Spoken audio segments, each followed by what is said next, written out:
उस कमजोर आत्मा में ये काम विकार पहले से ही था, लेकिन उसने भी किसी बाप से जन्म लिया ना, नहीं लिया? तो उसके बाप से उसमें आया होगा ना, है? जो उसको जन्म देने वाला उस इस्लाम धर्म का जो बीज होगा, उस बीज से वो इब्राहिम का आधार मूर्त जड़ माता बने इस्लाम धर्म की। तो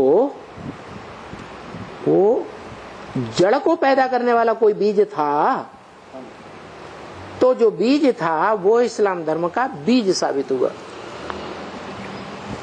और इस्लाम धर्म का जो बीज है वो क्या पूर्वज है कि सतयुग का कोई नारायण है? सतयुग में जो जन्म लेने वाले 8 नारायण हैं, वही 8 है ना जो ग्रह के रूप में पूजे जाते हैं। पूजे जाते हैं कि नहीं है? 9वां है लेकिन वैल्यूलेस। अगर 9 को गिनेंगे भी तो सूर्य को गिन लेंगे। नवग्रहों में एक सूर्य की गिनती होती है कि नहीं?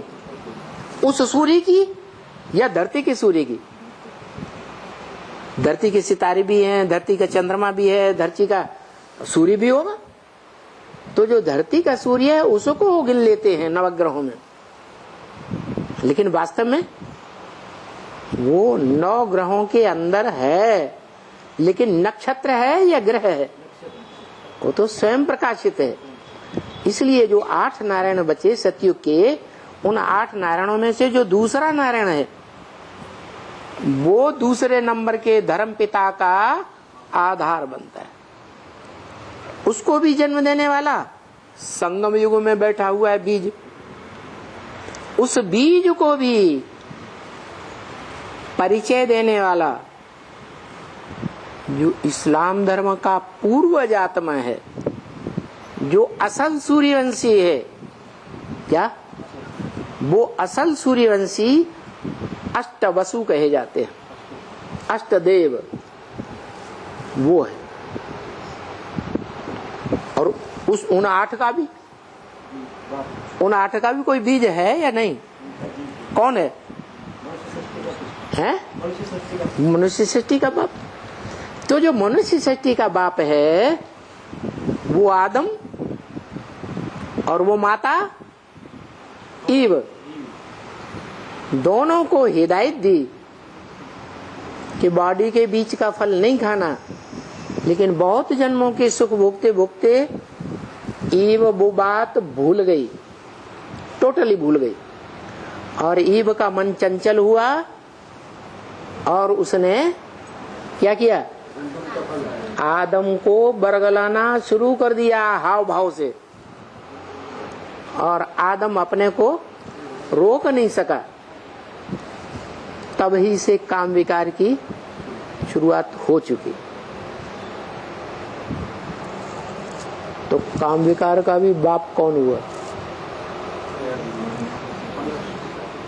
काम विकार को भी जन्म देने वाला कौन हुआ? बाप है आदम। वो काम क्रोध लोभ मोह अहंकार 5 विकारों का बाप वो ही है। वो सारी मनुष्य सृष्टि का बाप है। दुनिया की कोई ऐसी बात नहीं जो तेरे पर लागू न होती हो। वो सब का बीज है। अच्छे से अच्छों का भी बीज बाप है और बुरों से बुरों का भी बीज है। तो वो आत्मा जन्म मरण के चक्र में नीचे उतरती कि नहीं? जब उतरती है, द्वापर युग शुरू होता है द्वैतवादी धर्म पिताएं इस सृष्टि पर आते हैं तो उन भारत माताओं में से पहली माता कौन है जो पहले पहले प्रभाव में आती है, प्रभावित होने वाली माता है? क्योंकि भारतवासी ही प्रभावित होते हैं। भारत है मातृ देश और सब देश जो हैं वो पितृ देश कहे जाते हैं और भारत मातृ देश कहा जाता है। वो कौन आत्मा है जहां से ये प्रभावित होने वाली बात शुरू हो गई? जो आदि है वही अंत होगा। तो प्रभावित होने वाला ही आदि आत्मा कौन है? ईव की आत्मा। माता प्रबल होती है या पिता प्रबल होता है? अब तो माता बहुत बता रहे हैं। काम, क्रोध, लोभ, मोह, अहंकार, ये 5 विकार जो दिखाए जाते हैं चित्रों में, जो बाबा ने बताए, 5 विकार पुरुष के और 5 विकृत रूप धारण करने वाले प्रकृति के। मंदोदरी, ये 10 मिलकर के रावण के 10 सिर बनते हैं। तो 5 विकारों में जो पहला विकार है वो बीज रूप बाप है या माता है? बाप है। तो आप तो जगदम्बा को बता रहे हैं। किसको बताया? माताओं में पहल किसने किया?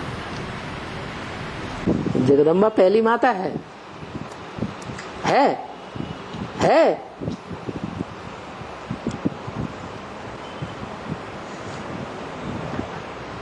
अरे दुनिया का बीज एक है या 2 हैं?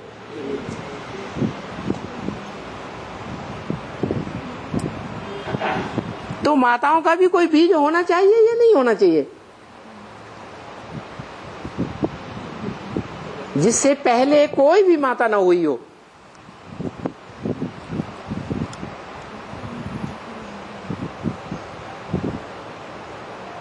शिव बाप आते हैं, बताते हैं कि मैं जिस तन में प्रवेश करता हूं, भले दादा लेखराज का तन में प्रवेश किया तो पुरुष तन है या स्त्री चोला है? कौन सा तन है? पुरुष तन है ना। लेकिन काम क्या निकालना है? वो खुद परम पुरुष है। वो तो स्वयं ही कहता है वेदवाणी में। भारत में ये परंपरा है, पुरुष की एक स्त्री मर जाती है तो कहते हैं पहली जूती गई, दूसरी लेते हैं, तीसरी लेते हैं, चौथी लेकर तीसरी लेते हैं, 4 शादियां कर लेते हैं। तो ये परंपरा कहाँ से शुरू की? किसने शुरू की? शिव बाप ने शुरू की। तो शिव जब आया तो सीधा जगदम्बा में प्रवेश कर लिया है? हाँ। माता मुरली याद रखती है, भाई लोग मुरली भूल जाते हैं।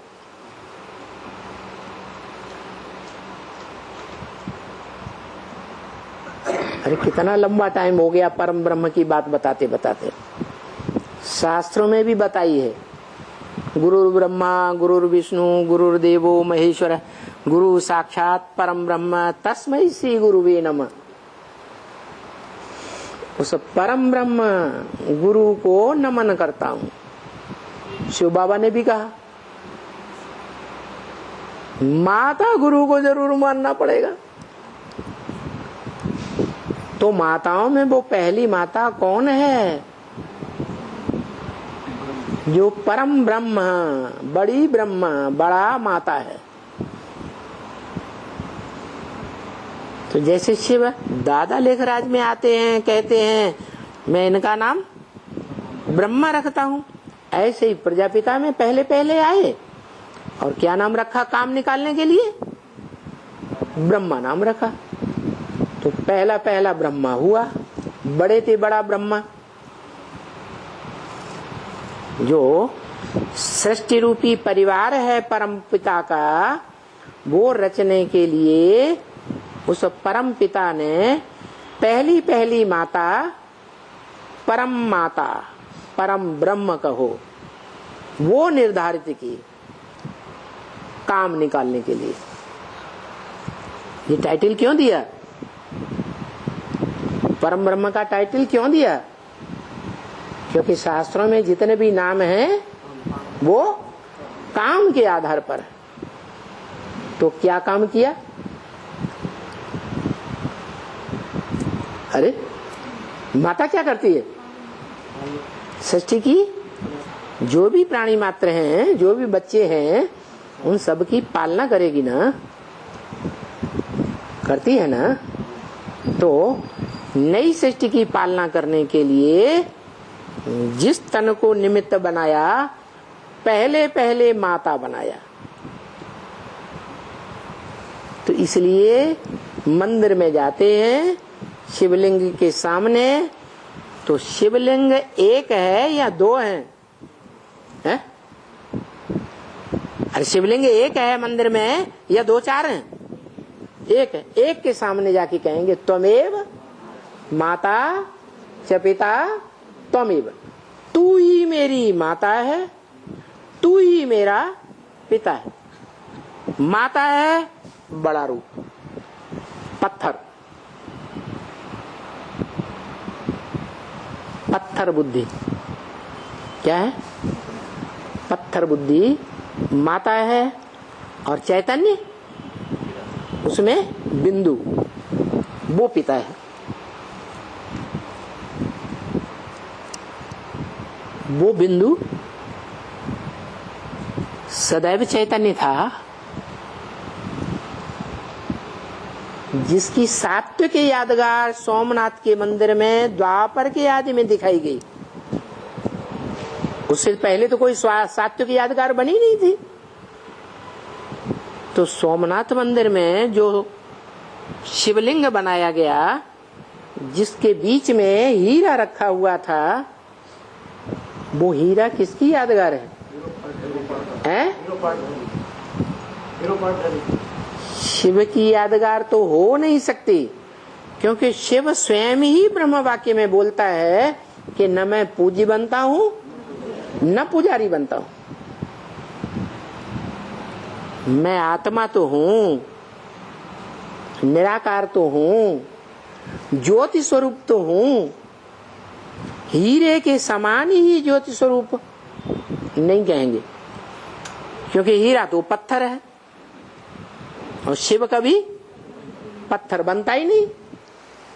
ज्योति बना ज्योतिर्लिंगम तो हूं, ज्योति स्वरूप तो हूं, लेकिन ज्योतिर्लिंगम नहीं हूं। क्या कहा? लिंग माने निशान, लिंग माने निशान नहीं हूं वो मैं वो यादगार नहीं हूं जिसको तुम बच्चे याद करते हो। कौन से बच्चे? जो देह अभिमान छोड़ ही नहीं पाते, जो 80 साल के बाद भी कहते हैं बिंदी की याद स्थिर स्थिर रहती है। क्या कहते हैं? बिंदी निराकार की याद स्थिर नहीं रहती। 80 साल के बाद भी कहते हैं। तो सहज रास्ता बताया, इसलिए इस योग का नाम रखा गया सहज राजयोग। क्या रास्ता बताया? कि सूक्ष्म रूप छोटा रूप याद नहीं आता है तो क्या करो? बड़े रूप को ही याद करो, परंतु पहचान कर याद करो कि वो बड़ा रूप कौन है जिसमें वो हीरा दिखाया गया। यादगार में, जो पत्थर बुद्धि बनता है। हीरा पत्थर होता है ना, 9 रतन पत्थर होते हैं या नहीं होते हैं? पत्थर होते हैं, लेकिन वो कभी वो नहीं बनता पत्थर। वो जिस पत्थर बुद्धि में आता है वो पत्थर बुद्धि बनता है। कैसे बनता है? 5000 साल के बाद पत्थर बुद्धि बनता है कि जिस युग में आता है उसी युग के अंत में पत्थर बुद्धि बन जाता है। 5000 साल के बाद वो समय आता है जब वो पत्थर बुद्धि बनता है। कैसे बनता है? संग के रंग से पत्थर बुद्धि बनता है। संग का रंग उसको नहीं लगता। बाकी जो भी आत्माएं हैं, प्राणी मात्र की, मनुष्य मात्र की, देवात्माओं की भी, सबको संग का रंग लगता है। और खास दूसरे धर्म वालों को उतना नहीं लगता जितना भारत की जन्म लेने वाली मनुष्य आत्माओं को लगता है। भारतवासियों को लगता है। क्यों? क्योंकि भारतवासियों में जो मूल माता है, कौन? परम ब्रह्म, वो माता है ना। पत्थर बुद्धि है या पारस बुद्धि है? पत्थर कैसे बनी? कैसे बनी? संग के रंग में आते आते पत्थर बुद्धि बनी। जैसे औरों को संग का रंग लगता है, उसको भी संग का रंग लगता तो जरूर है। हाँ, औरों को तेजी से लग सकता है, क्योंकि औरों ने संगम युग में उतना ज्ञान नहीं उठाया और उस आत्मा ने ज्ञान जास्ती उठाया, पूरा भंडार उठाया ज्ञान का। तो जिसकी बुद्धि में ज्ञान होगा वो कर्म अकर्म विकर्म की गति को ज्यादा जानने वाला होगा या औरों के मुकाबले कम जानने वाला होगा? तो जिसकी आत्मा में ये शूटिंग हो गई, रिहर्सल हो गई, कर्म अकर्म विकर्म क्या है, क्या करना चाहिए और क्या नहीं करना चाहिए, वो ज्ञान उसकी बुद्धि में पूरी सृष्टि चक्र में भरा रहता है। सिर्फ लास्ट में संग के रंग में आते आते आते आते आते आते आखिरी पत्थर बुद्धि बन जाती है। अब सवाल है कैसे बनता है? कोई आत्मा है, गर्भ में जाके जन्म लेती है ना। कोई कानी पैदा होती है, कोई बहरी पैदा होती है,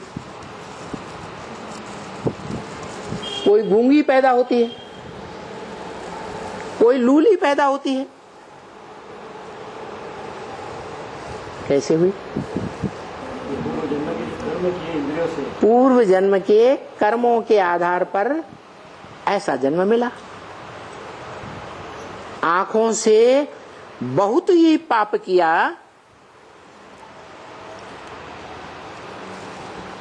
आंख लड़ाने का,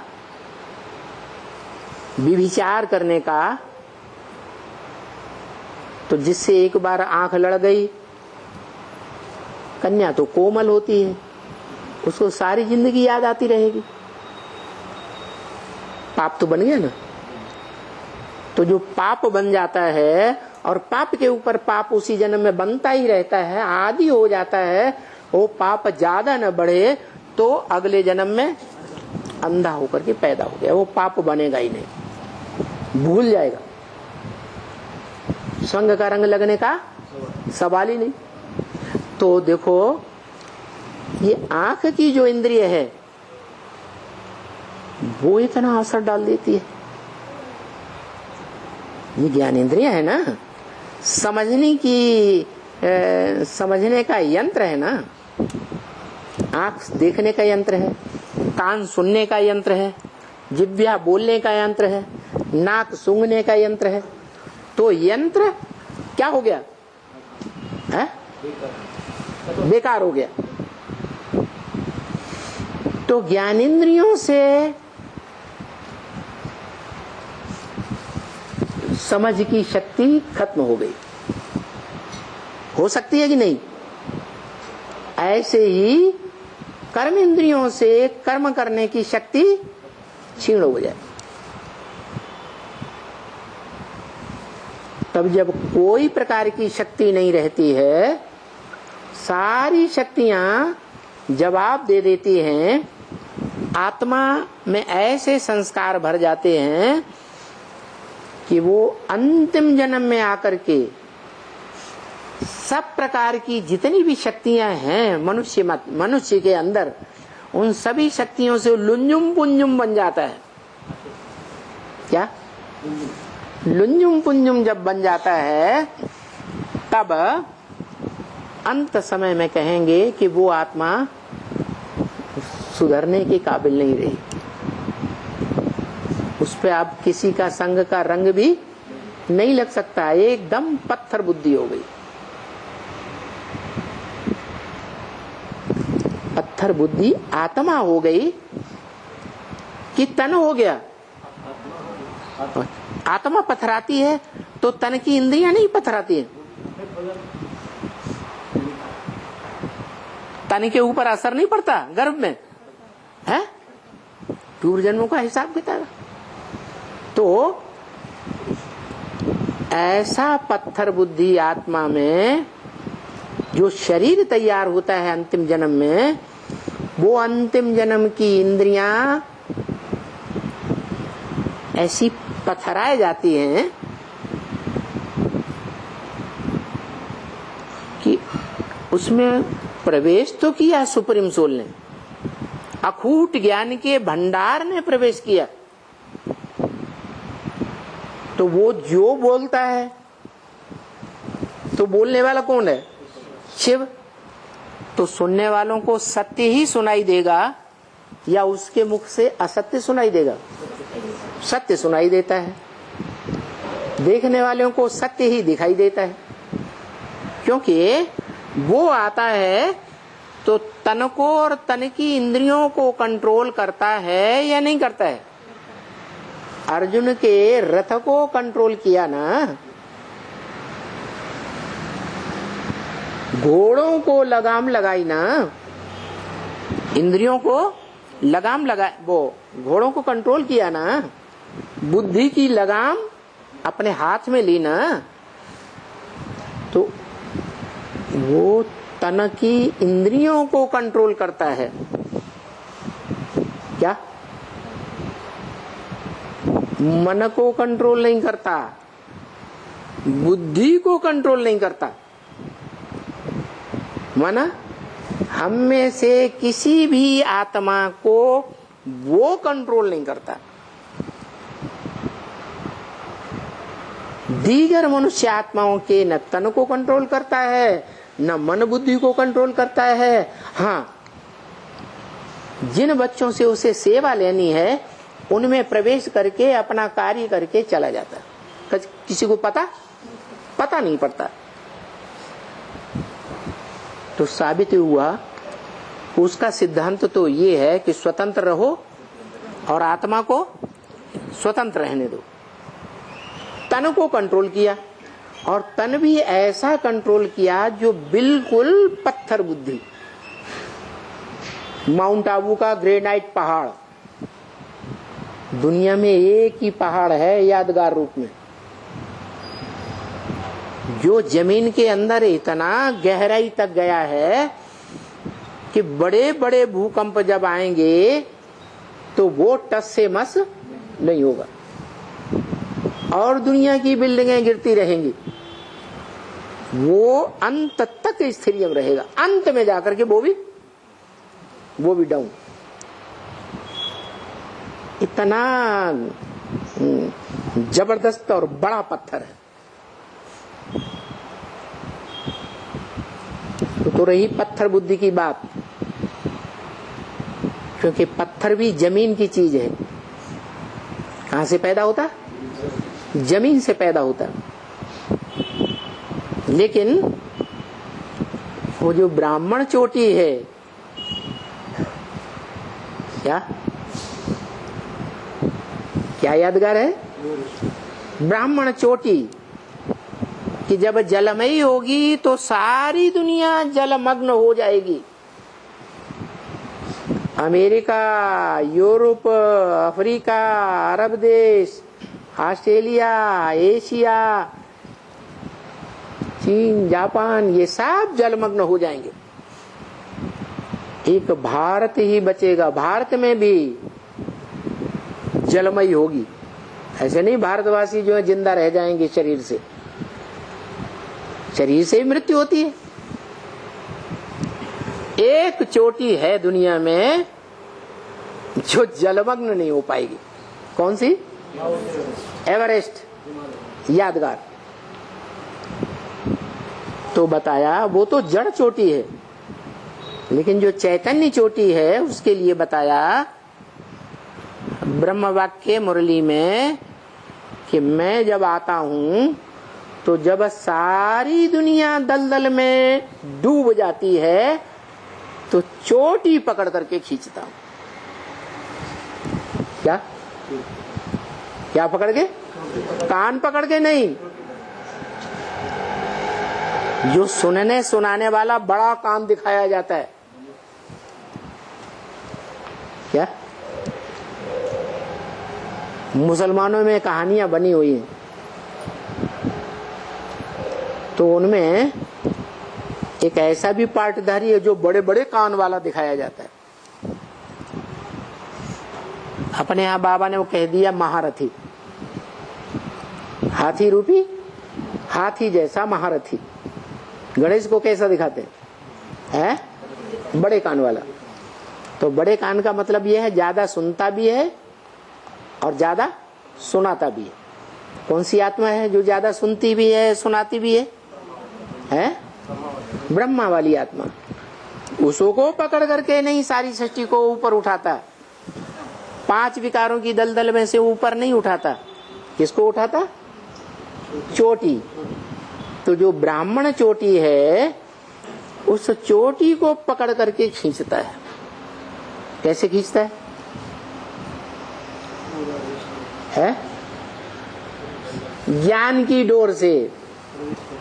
ज्ञान की डोर से उसमें गांठ बांधी और उसमें शिवलिंग बना याद और खींचा तो सारी सृष्टि खींची। सृष्टि रूपी विराट पुरुष